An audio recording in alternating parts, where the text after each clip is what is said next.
দোলায় দুলবিয়ায় এসেছে সোনার গৌর সোনার নদিয়ায় এসেছে সোনার গৌর সোনার নদিয়ায় নদিয়াতে বাল এসেছে নদিয়াতে বাল এসেছে আই আই ঢের দোলায় দুলবিয়া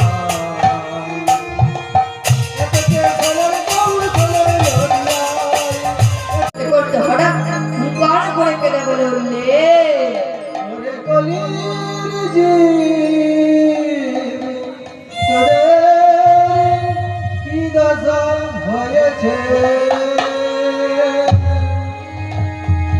শিবাস পণ্ডিত তুই করে যে রেখে প্রভু প্রভু আপনি আমার হুঙ্কার করে কেঁদে হলেন কেন প্রভু?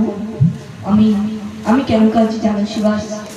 এই কলি হতভাগ্য জীবের দুঃখ দেখে ওই বলে করে গুপ্ত ভান্ডার যে মস্ত করে যে অমূল্য রতন ভরে এনেছিলাম আমার দাদা নিত্যানন্দ সকল দিবে দাঁড়ে দাঁড়ে ফেরিওয়ালার মতো ঘুরে বেরিয়েছে জানো শিবাস। তখন শিবাস মনে বলছি প্রভু প্রভু সেই অমূল্য রতন কি হলো ও তুমি শুনবে শিবাস? তবে শোনো